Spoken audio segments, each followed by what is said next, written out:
The heart of Africa is aflame.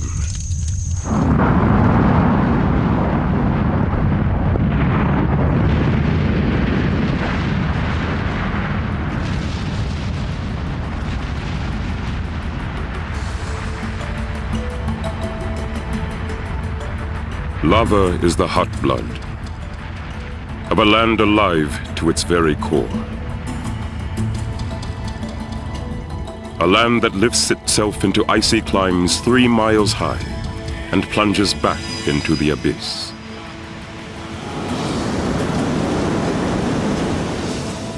A great rift cleaves this living heart, creating a land of awesome diversity with wildlife to match.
Africa's darkest forest,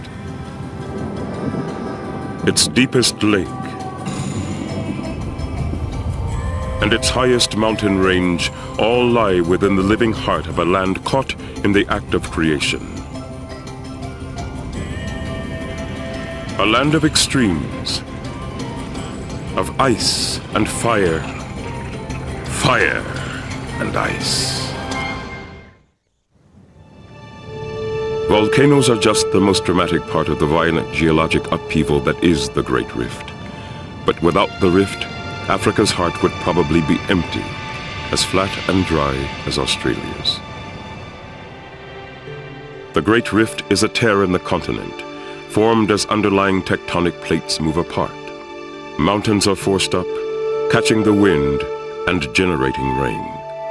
The rain waters an immense expanse of tropical rainforest and fills the deepest valleys with great lakes. Zaire's Virunga National Park contains all of this in microcosm. Virunga National Park was the dream of American Carl Akeley.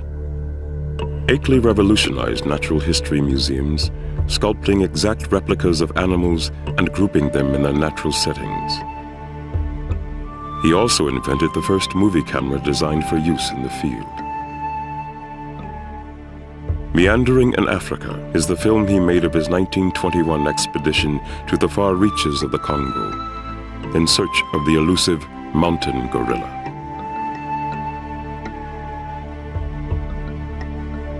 For 6 weeks, he traveled through an Africa alive with the energy and color of diverse traditional cultures.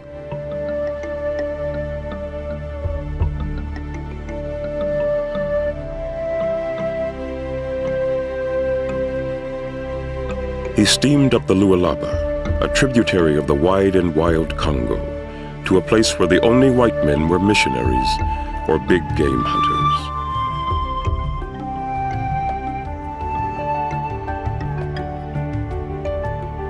It was a world still ruled by tribal law and the vagaries of nature.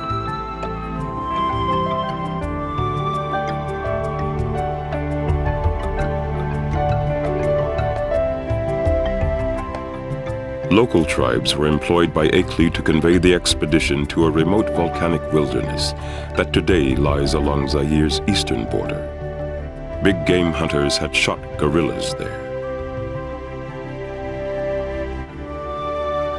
All their scientific gear and all the comforts of home were carried 10,000 feet up the steep volcanic slopes by resolute porters.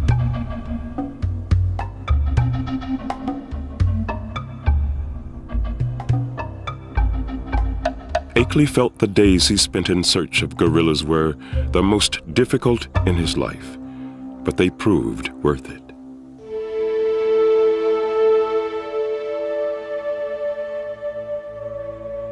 A family of gorillas spotted him and actually climbed a tree to get a better look. Akeley was the first person to suggest that gorillas were wholly acceptable citizens and not the wicked villains of popular belief. He was delighted to find himself the object of their curiosity.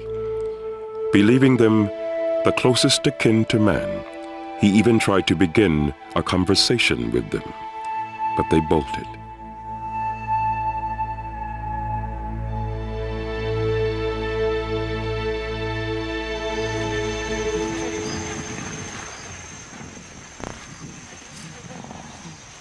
Enthralled by the gorillas, Akeley campaigned to protect them. He wrote, "The gorilla is on his way to extinction, as he is neither wary nor dangerous, and is an easy and highly prized prey to the sporting instinct." In 1925, Virunga became the first national park in Africa. 70 years later, gorillas still play on the slopes where Akeley found them.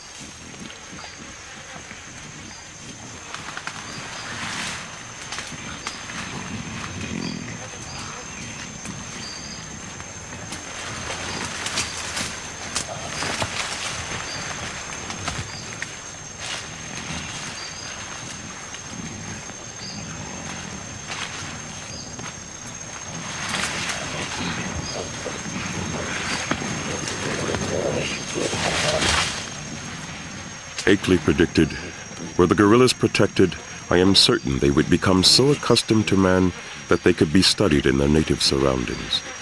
Today, scientists and tourists alike pay for the privilege of visiting one of Virunga's gorilla families.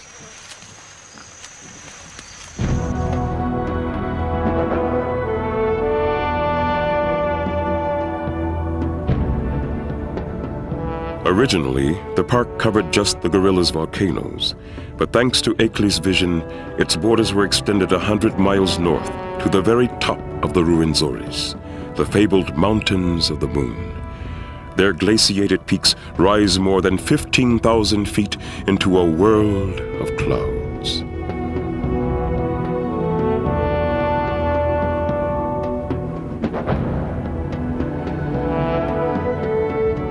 Moist air, rising from the hot rainforests below, produces mist that hides the peaks most of the year.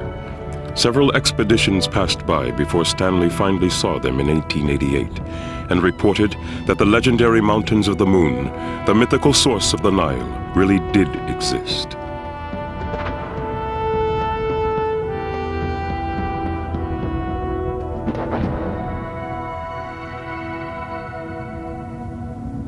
This moisture produces uniquely hard ice, which fringes the many glaciers with huge icicles, each one dripping its tiny contribution to the Nile's mighty flow.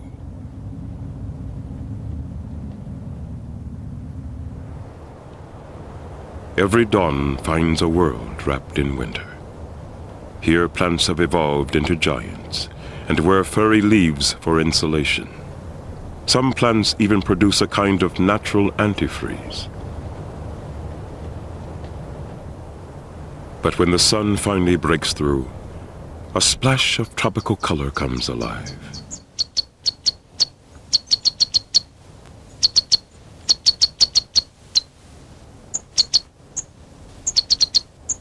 A sunbird sits on the 10-foot flower column of a giant lobelia. Feathery insulation protects not only the bird, but the tiny flowers that provide him with sweet nectar. In return, the sunbird helps pollinate the plant. It also eats insects that breed in the tiny reservoirs of antifreeze-protected water trapped within the leaves.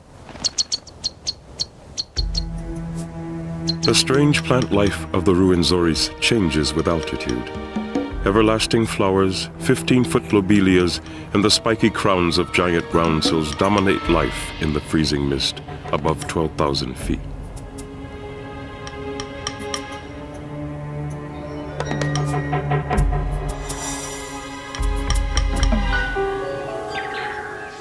Below them, in the growing warmth, a dwarf forest of heather, orchids, and moss hugs the steep and sodden slopes.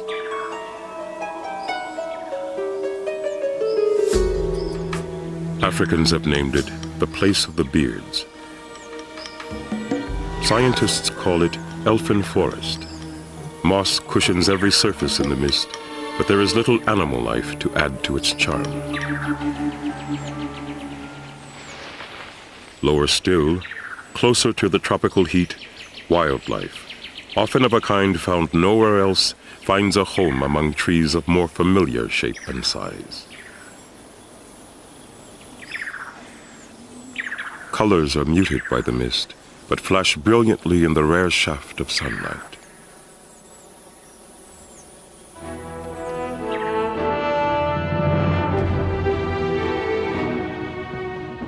The storms over the mountains of the moon spawn hundreds of streams that spill down into the Semliki River, a tributary of the mighty Nile. It passes a maze of rain-etched spires.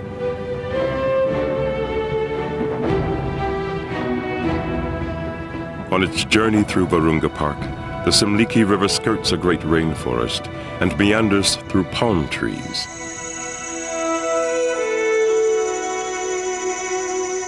Here, there's even a bird of prey that feeds on oil palms, the palm nut vulture. On the savanna, it eats carrion, but here it eats palm nuts, whose bright pigment puts color in its face. It accidentally scatters nuts onto the ground. Manna from above for an African civet. Like the vulture, he eats only the thin skin of the nut, which is rich in oils and highly nutritious. The civet eats almost anything, even snakes.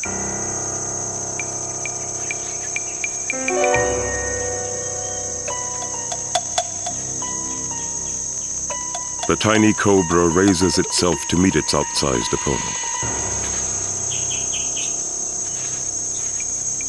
The civet is too slow to catch the head.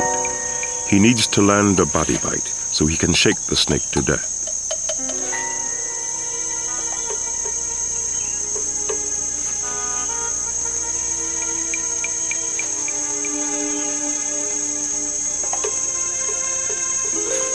It's a risky business. One bite from the cobra could kill a human, let alone a civet.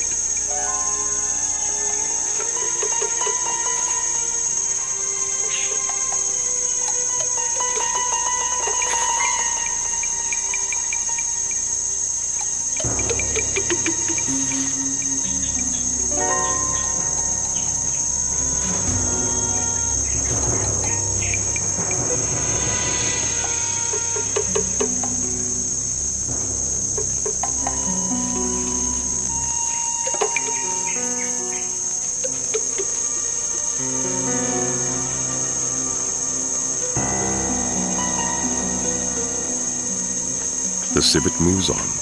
Such a tiny meal isn't worth the risk.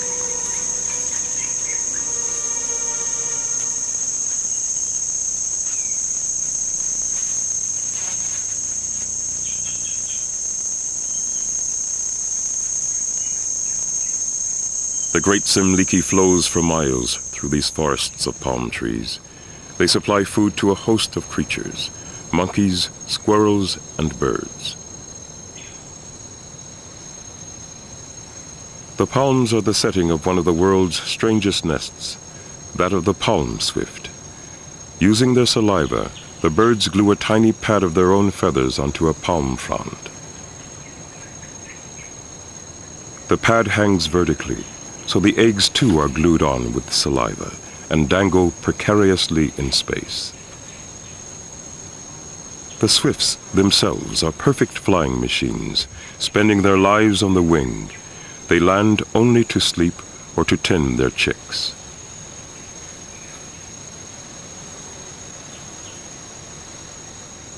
To incubate her eggs, the female clings to the nest pad with her claws, pressing her belly up against them.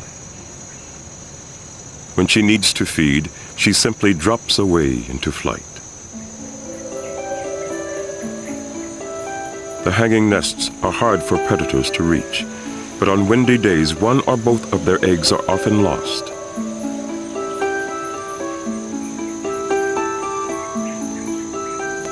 The newly hatched chick, a thimble-sized creature, must hang on to the pad with its tiny claws every minute of every day, or fall to a certain death.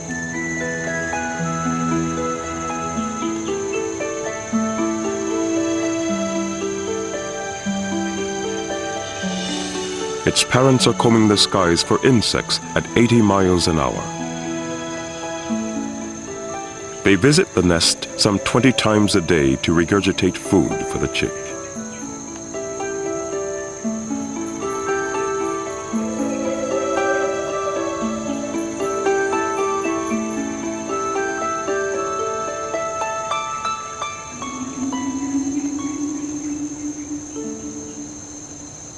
On this rich diet, its tiny flippers will soon grow into an adult's sweeping scimitar wings. The chick must literally hang on for dear life, but a month from now, it will let go and drop into instant expert flight.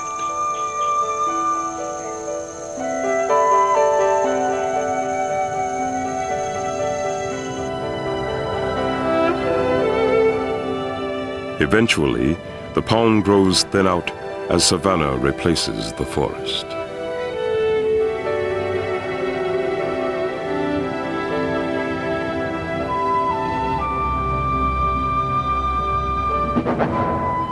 The shining Simliki winds through the savanna, finding its way to one of the world's richest lakes, Lake Edward, gateway to the volcanoes, the fiery heart of Virunga.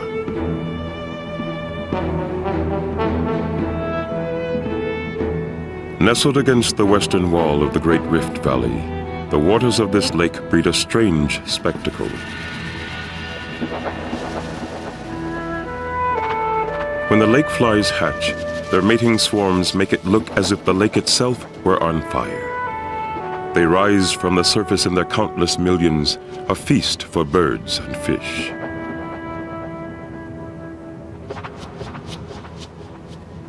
The lake's incredible fertility is governed by its huge herds of hippos. They're everywhere. Along the lake shore, in all the streams and waterholes, and in the mud.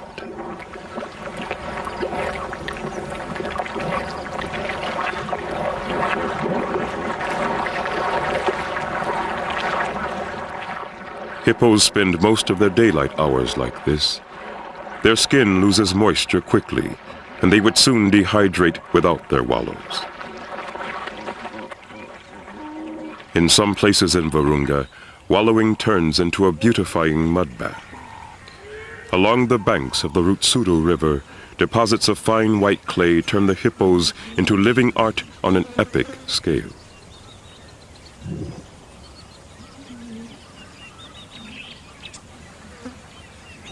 Face painting. Two-tone jobs. Even racing stripes are seen.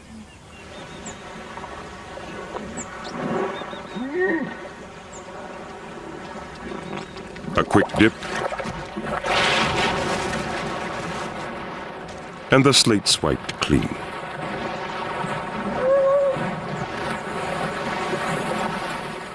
Here, in the center of Virunga, the hippo is king. There are 23,000 of them, and their influence is felt everywhere. Their wallows and tracks modify the shoreline. Huge quantities of dung enrich the waters, supporting a whole suite of insects, fish, and birds. Hippos govern life here, not with their razor-sharp canines, which they use only to fight among themselves, but with their gargantuan appetites.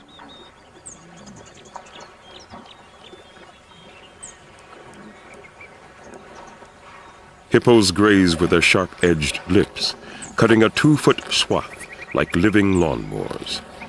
They crop the grass very short, too short for their main competitors, elephant and buffalo. Grazing in huge numbers, they've created hundreds of square miles of hippo lawns, excluding many of their rivals from this rich lakeside grass.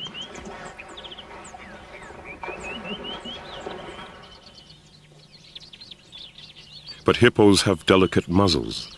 A few thorny twigs prevent their grazing, allowing bushy thickets and long grass to invade the lawns, food and cover for bush buck and buffalo. While elephants feed on the reeds that the hippos do not eat.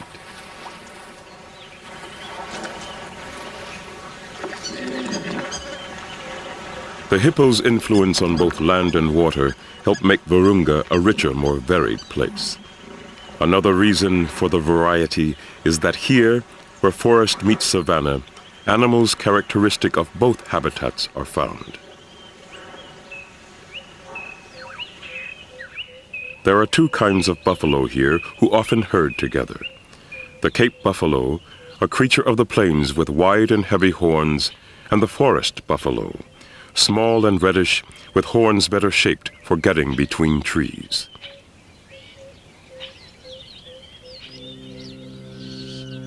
Because the hippos must return to their watery wallows each day, their influence ends just a few miles from the lake's shore. Beyond that, below the Rift Valley wall, another creature holds sway, an antelope, the Uganda cob.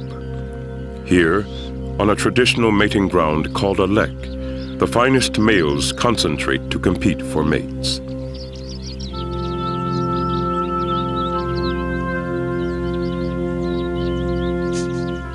This is the testosterone zone.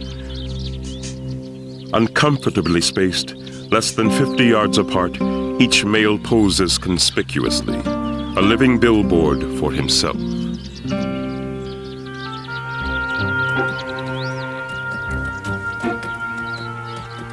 On her day of estrus, a female arrives to choose a mate. All the males on the lek are above average specimens, but the strongest, most desirable fathers for her offspring are those with territories at the center of the mating ground. To get to them, she must run the gauntlet of the lesser males.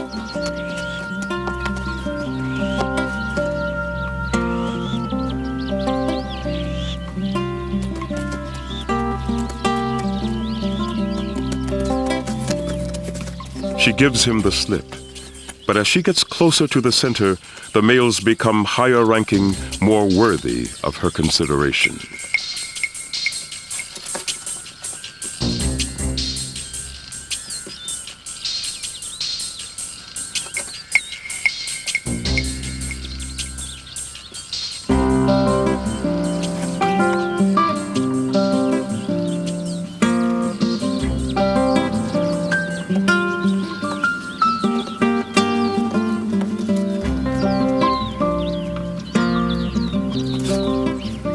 But she has her sights on something better. Again, she makes a break. This is who she's after, an alpha male who greets her with a fine display, advertising his superiority.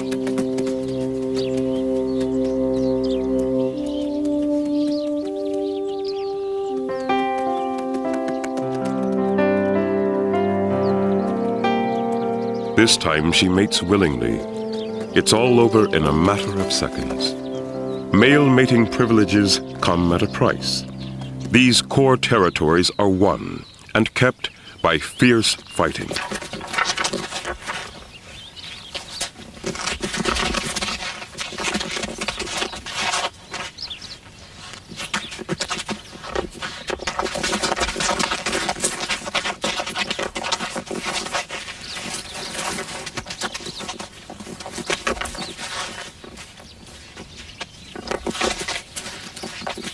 A couple of weeks is about as long as any male lasts on one of these prime sites. Then, weakened by stress, he will be forced out and replaced. By always choosing to mate with the victorious males at the center, the females are guaranteed the best available fathers for the next generation of cob. South of the savanna rise the Virungas, the volcanoes that give the park its name. The influence of their inner fires is felt throughout the area.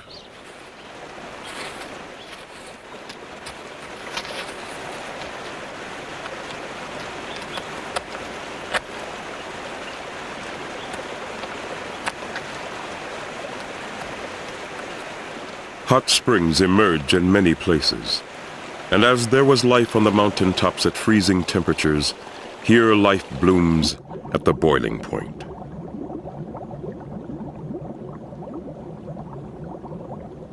Algae flourishes, and just as vegetation changed with temperature on the mountains, here too the kind and color of algae changes as the water grows cooler farther from the source.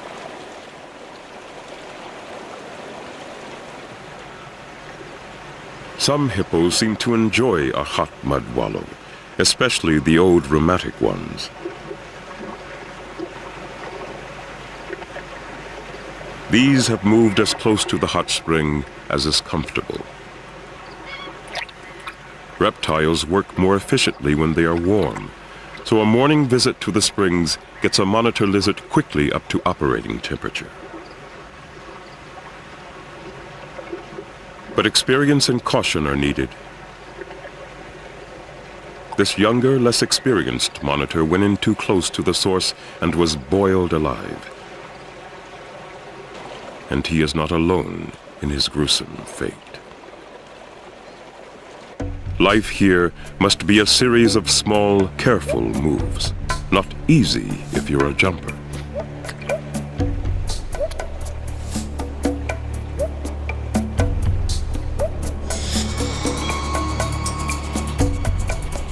But when threatened by a hunting rhinoceros viper, the frog will have to make more than cautious hops. What's needed now are great leaps of faith.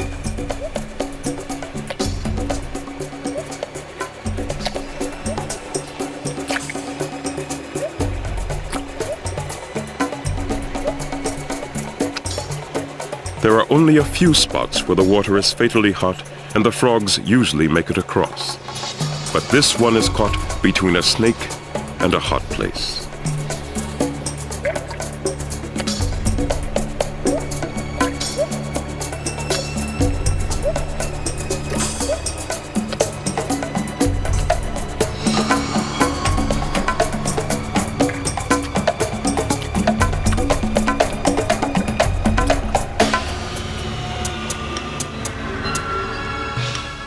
Another tiny victim of the volcano's fires.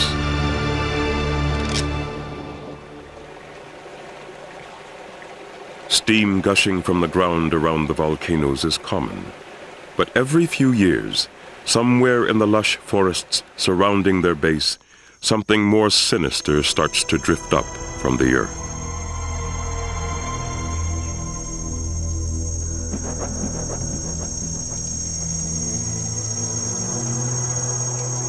Far below, tree roots have caught fire, sending small smoke signals up to the surface. The volcanoes are turning up the heat, and the forest creatures feel it. There is agitation and tension in the air.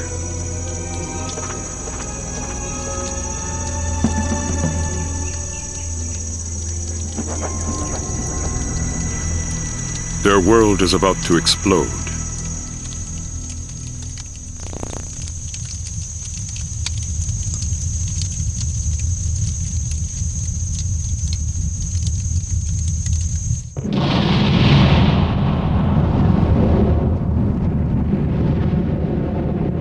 Shooting several hundred feet into the sky, the fountain of magma builds up a cone of cinders.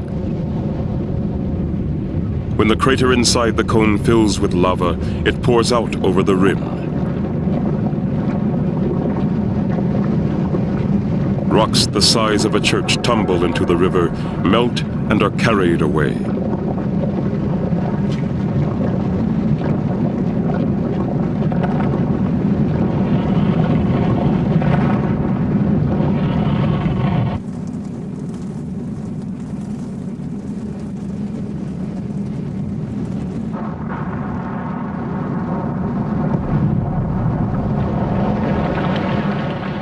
Most eruptions last just a few weeks, each building one of the hundreds of cones that pock the face of Virunga.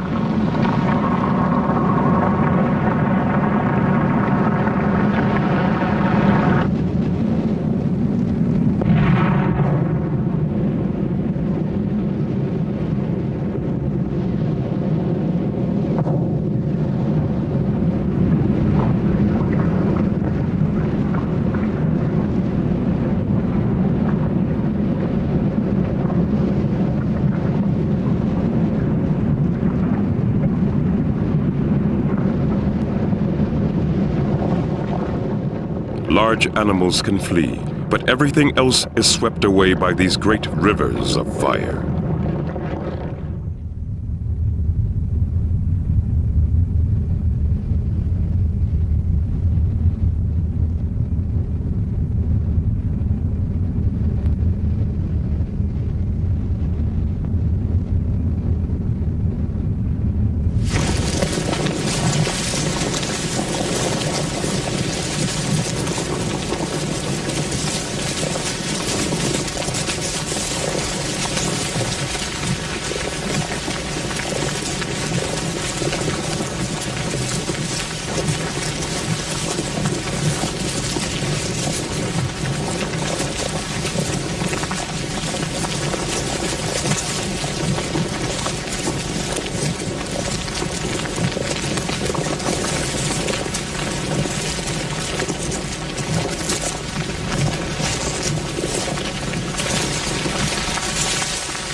The unstoppable wall of lava consumes all life in its path, while laying the foundation for its rebirth.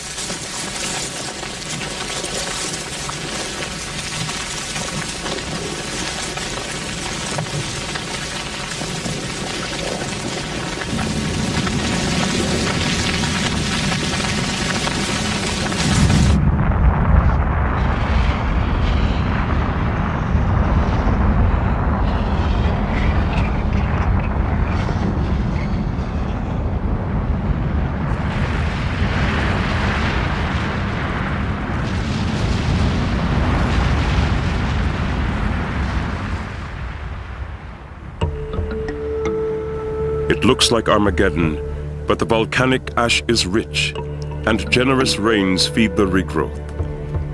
Within months, there will be patches of green, pioneer plants grown from seeds and spores blown from the islands of vegetation that were once themselves active cones.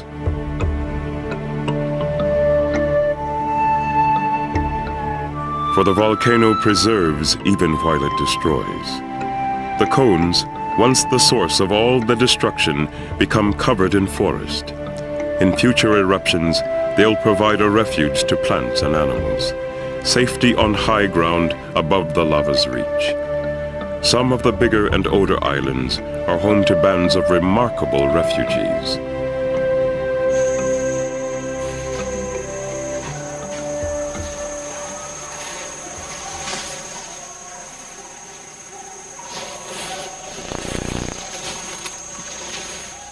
Groups of chimpanzees live here, feeding on the fruit of giant fig trees that cover these ancient cones.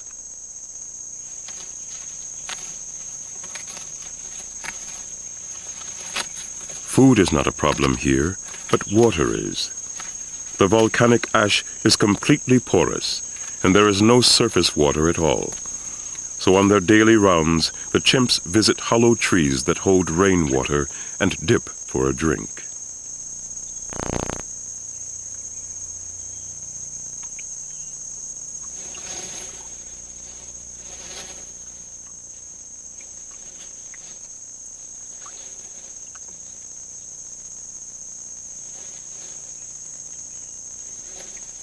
They get moisture in another way too, one that always brings lots of excitement.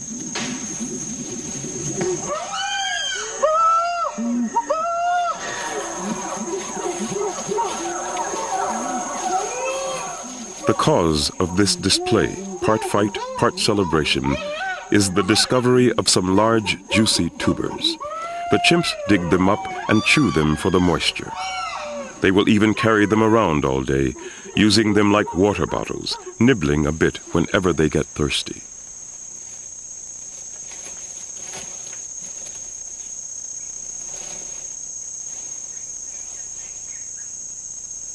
This behavior, unique to this area, helps the chimps to survive in a rainforest without water.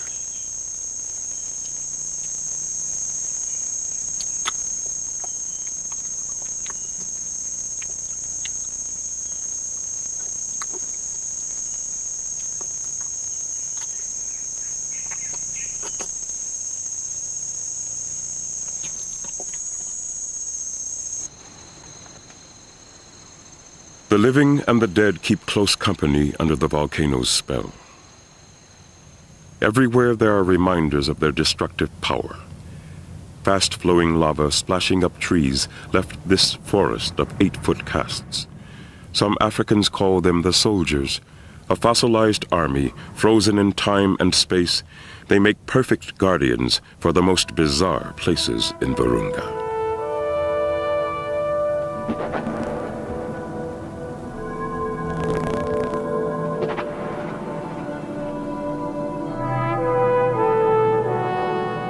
Clearings in the forest, carpeted with sickly-looking grass, they are called mazukus.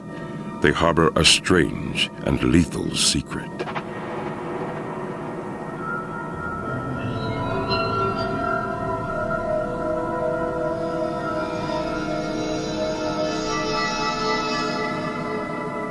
Everywhere there are bones. Bones and bodies.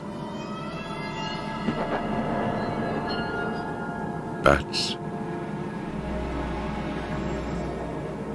birds,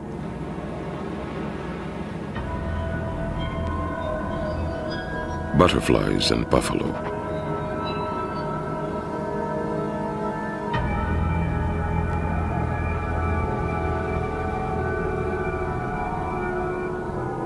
An indiscriminate killer is at work, one that wipes out anything that breathes.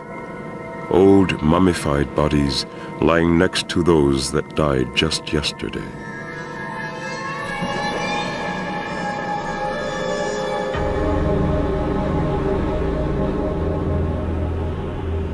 During the heat of the day, we see only the victims, the sickly plants and the bones that litter the clearing. But in the cool of morning, the ghostly killer is visible.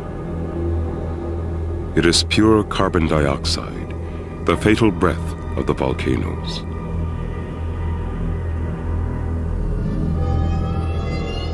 Heavier than air, scentless and tasteless, it hugs the ground, killing any small creature.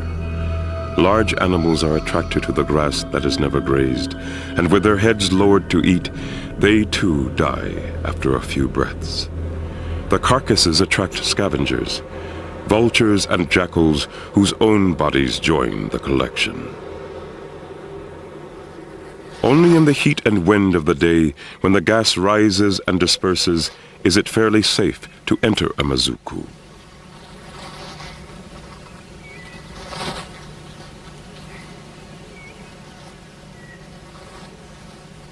The monitor lizard is not active until it is warmed up in the sun, so it visits at a safe time of day.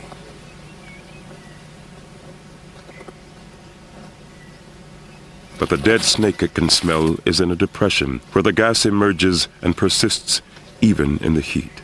Carbon dioxide works frighteningly fast.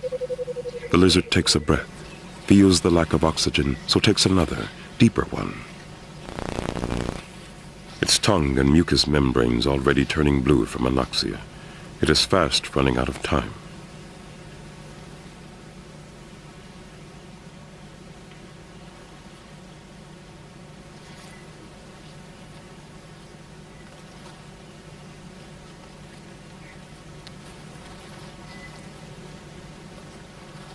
Wobbling with weakness, it does the only thing that could save its life.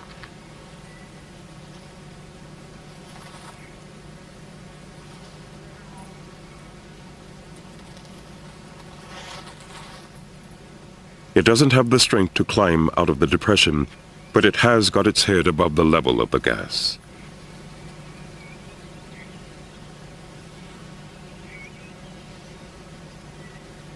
Breathing clean air, the effects wear off quickly. After a 10-minute rest, the lizard crawls away, having only narrowly escaped the fate of its would-be meal.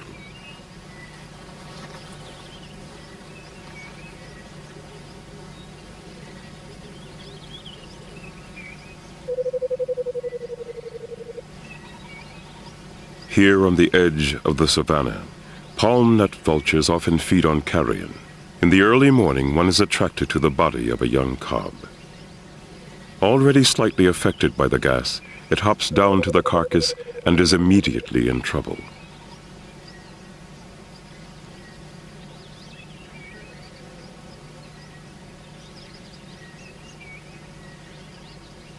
Not understanding the problem and hungry, it lowers its head to feed, making the same mistake so many others have made before, here in Africa's strangest cemetery.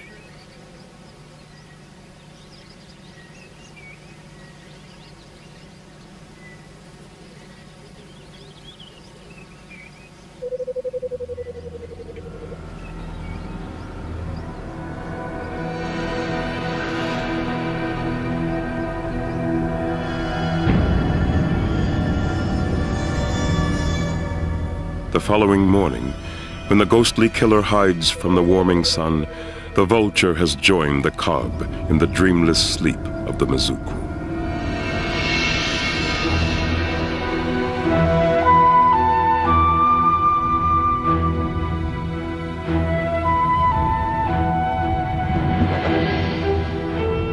But the volcanoes don't just destroy life. They also create unique conditions for its continual evolution. The volcanoes themselves evolve, eventually becoming extinct.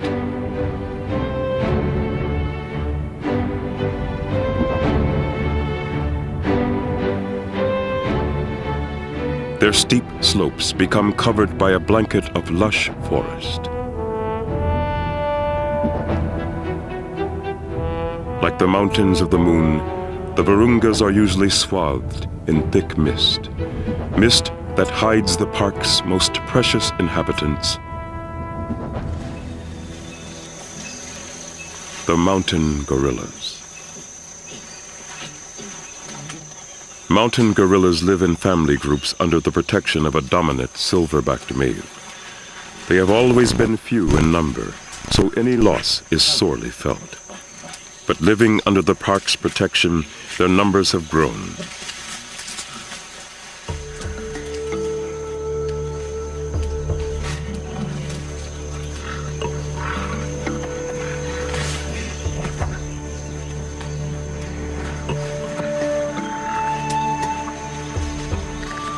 In recent years, they have begun to pay back the favor. Now it's the gorillas that are protecting the park. Tourists have spent hundreds of dollars for the privilege of spending just an hour with these enchanting creatures, hard currency that helps support the park.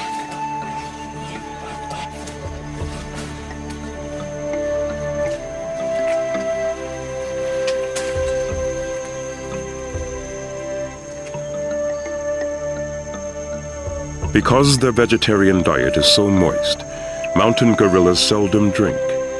But this group not only drinks, they play in and with the water, something only rarely seen.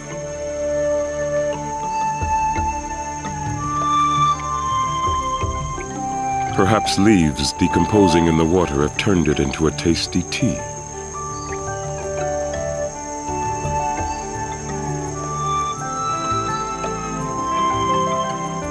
Or perhaps they're just having fun.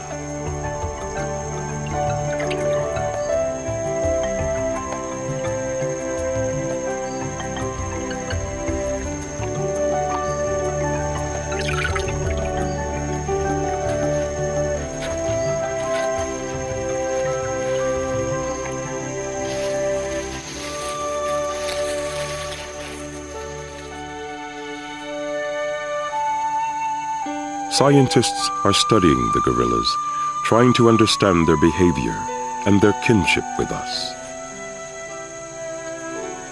But humans, it seems, are not the only naturalists on these slopes.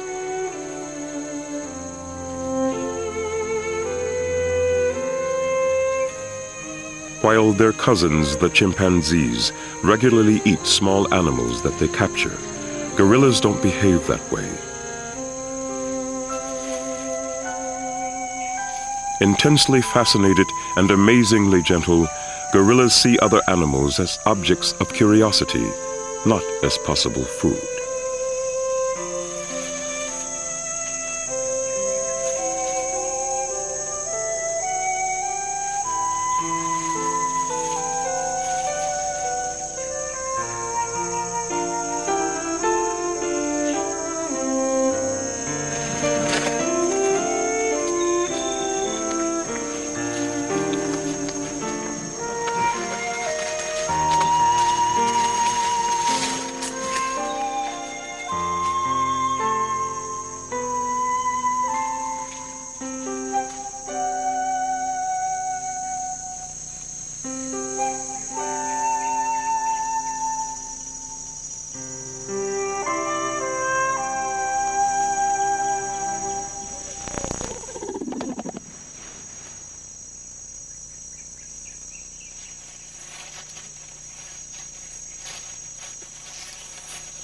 A neighboring silverback has brought his group close and is advertising his presence by beating his chest.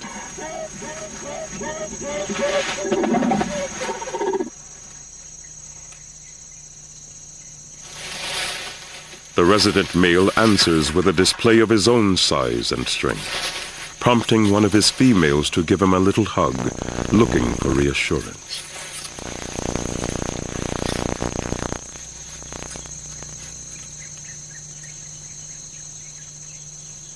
While the rest of the group shows scant interest, the two males pose parallel to each other, displaying their massive heads and shoulders, their arched silvery backs, and beating their barrel chests in a highly ritualized show.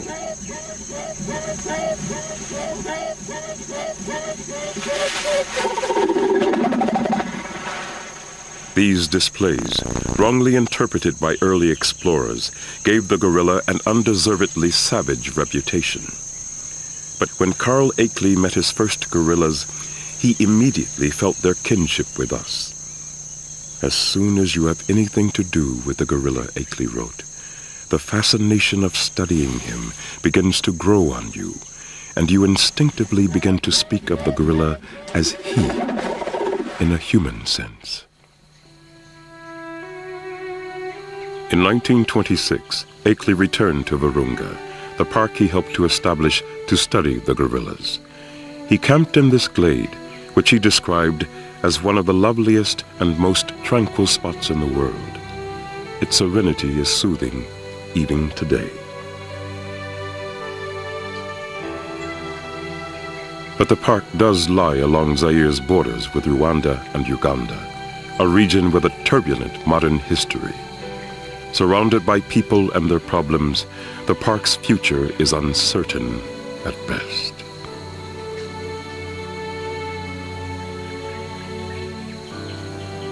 Carl Akeley spent just 3 days in camp before he suddenly died. He was buried here, where his heart was. His ghost is still kept company by the gorillas he so loved. And on a clear day, you can still look out as he did and see the heart of Africa spread before you. One of the world's most spectacular national parks, Virunga.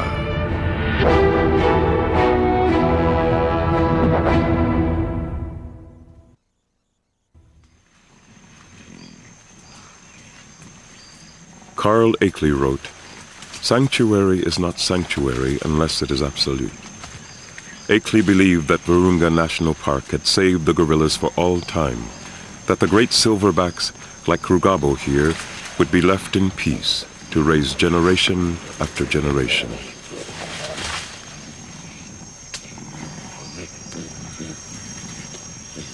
Since this film was made, tragic events have proven him wrong. 750,000 Rwandan refugees have settled within and around Virunga. In 1994, members of the Hutu tribe fled into exile here, fleeing the aftermath of a genocidal civil war they had waged against the Tutsi minority in their own country.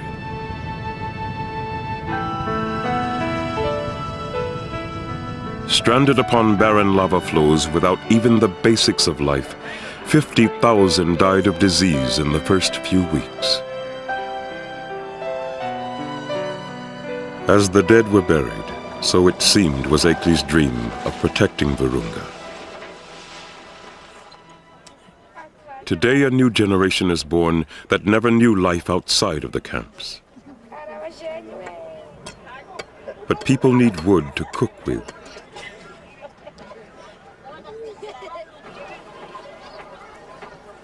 And thousands of buildings have been erected, and the source of much of this wood, Virunga National Park. The refugees are literally cutting the park down. Already, 20,000 acres of forest have been cut. Tens of thousands of people enter the park each day to harvest fuel wood and bamboo.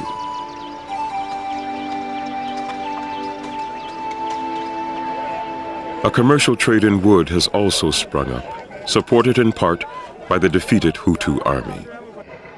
The army acts as a shadow government in the camps, but they also use their trucks to carry wood from the park to sell. And the army stands accused of selling off the park's wildlife.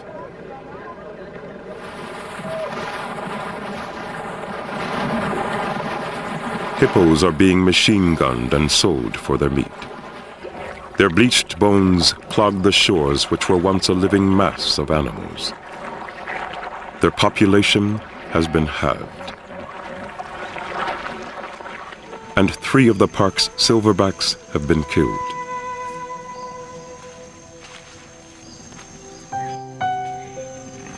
Without the protection of their silverback, the future of all group members is cast in doubt.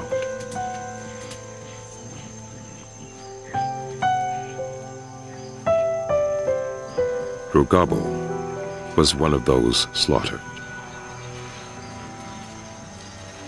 Akeley wrote, "Men have spoken of darkest Africa, but the dark chapters of African history are only now being written."